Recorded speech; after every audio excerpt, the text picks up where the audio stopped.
Alright guys, I have another little update, a little overdue, but everything still seems to be doing pretty well. I've been cutting down the Rotala here and replanting it, cutting it down, replanting it. I might, a few more, I think a few more trims, and I should be ready to start trimming the top, so I'll get it all even and start trimming the top so let it thicken out. I really want to try a bush. I've never done one before, so curious to see how that'll work out for me. Since I've been doing the GH booster, the Renicky here, the tops are looking a whole lot better. The bottom ones still have algae on them. Everything is doing great since then. But I guess this whole time I probably had it before when I was running the tank before. I probably had this calcium deficiency or magnesium deficiency or whatever. It looked more like calcium, but everything seems to be doing good now. I got some Rotala indica or bonsai or whatever you call it. I'll see how that does. Never tried this plant before, so I'll see how it does in here. Got some butterfly mini back there. Never tried that before, so I guess we'll see how that does in here also. Everything else is looking good. I did get some, all these plants, of course, all the new plants are coming from members from the forum. Everything came in great from everybody I got the plants from. Everything looks healthy, algae free, good plants. I got the mini there, so again, I've never tried that before. I'll see how they do in here.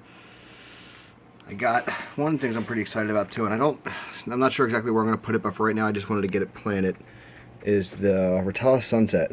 I know it's kind of lost being put next to these other guys here, but I'm really curious to see how those colors come in. It came to me in great shape, so hopefully I can keep them as healthy as they came to me. And if you noticed, the tops of the Lowigia, I tried to cut off a lot of the upper stems, and I'm probably going to cut off some more plants, and then I'll be getting rid of these. I'm just kind of farming them in this area, I guess you could say, and I'm replanting them all over here. And I want to see if I can bush this out. I want to see if I can do the same thing I'm doing with the other Rotala. I'm going to see if I can bush this also. See if I can play with this and do something fun with that. I guess we'll see what happens. I just did this over the weekend. I guess Sunday. I just planted all this in. It hasn't lost any color yet, even though it's only been a few days. As the stuff obviously gets closer to the top and goes closer to the lights, it gets a little more reddish tinge to it.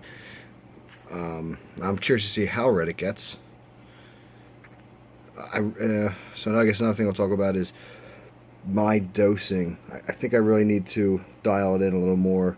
Reading, I know, not having the tank up and running and being out of the hobby for a little bit. A lot of stuff is lost, and a lot of stuff is different. A lot of new research and discoveries and whatever, and all this stuff about micros and iron and everything else. So I really need to try to figure this out and see how the tank responds to all these changes I've planned on trying, and just see how everything works out. The Monte Carlo is looking good, except the algae on it. It's not a lot of it, it's just some old growth. I don't know if that's green spot algae. I don't know if I just need some more potassium or what, but it's not horrible. And I have been neglecting to cut it out, but some of the stuff grows high, a lot of it's creeping, so I think I'll get that under control. I'm not worried about it. But one thing I was really freaked out about was over here in the corner. What the hell is that? So if you look at these plants here, leaves are dying off and melting, and 1 inch away, everything's doing fine. And it was taking me a while, and I really don't know why it took me so long to figure this out. When I do my water changes, I have my Python hanging over the tank here and pulling water from here. I have it maybe a couple inches off the substrate, and I have it removing the water there.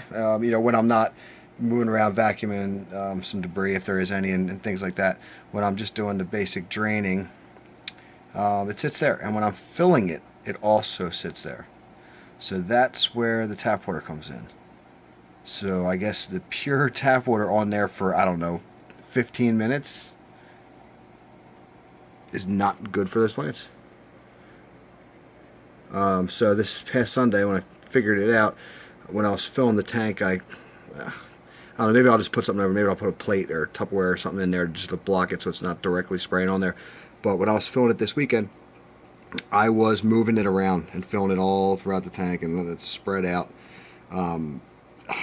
thinking that's got to be what it is. I can't think of anything else different from this little section of the tank than anywhere else in the tank. So, and then what the hell's in my tap water? You know, with the prime, and you know, and you know, when I had the Seachem Prime in there, and just no issues. So everything else, the fish live, the plants seem fine. I guess it's just that the wrecked tap water on those plants. Very odd. I also got a few more. I'm sorry, I got 2 more of the Roselines. I actually really like these guys, so I'm trying to fatten them up. I fed them a couple hours ago, and their bellies are almost gone. So I gotta get some more brine shrimp out of the freezer, and I'll feed them. But I got 4 of them in there now. I might go for 5. I think 5 would be a good number. And I think I might have read somewhere that I don't know, in my tank, in the 75-gallon, 5's ideal. I don't know how true that is, but either way, just an excuse to buy another one. So I'm thinking maybe this weekend. I guess it's hard to tell, but I'll come around this way. I guess I can fill in the gaps a little bit, take out some old stems that have a little algae growth in there. I guess I might have to increase the water flow on this side of the tank. I have this power heads aiming this way, but I think some of that flow is lost, especially with these guys flowing out that direction. So I'll have to play with the water and try to get some more flow back over this side. But I guess that's all the updates for this tank. But I'll show you something else I've been working on. That was, I wouldn't say a total failure because things are going right now. I had this tank sitting here empty for a while, so I figured I'd try to do a brine shrimp grow out tank. And despite 2 or 3 major fails of, you know, trying to grow, I don't know, 1 million in this little tank, you know, everything's going great for 2 days, and then of course it crashes. I realized, let me just try a few. And you can't see them all right now, but there's probably about 50 in here, so I don't know if I'm going to add more eggs or just let these guys grow and see if they breed for me or what. But they're doing all right. They're doing good. So I'm actually excited about this. I know it's probably not worth it. It's probably easier to do the Daphnia or something like that, and I may, but I have always wanted to try this, and I've tried this numerous times and many failed attempts. This time I'm actually keeping them alive, so I'm curious to see how this turns out. So maybe I'll add these updates onto the tank updates. I guess I need to do a little house cleaning on here, but some of the old eggs from the initial batch I guess I threw in there. But alright guys, that's about it. Alright, bye.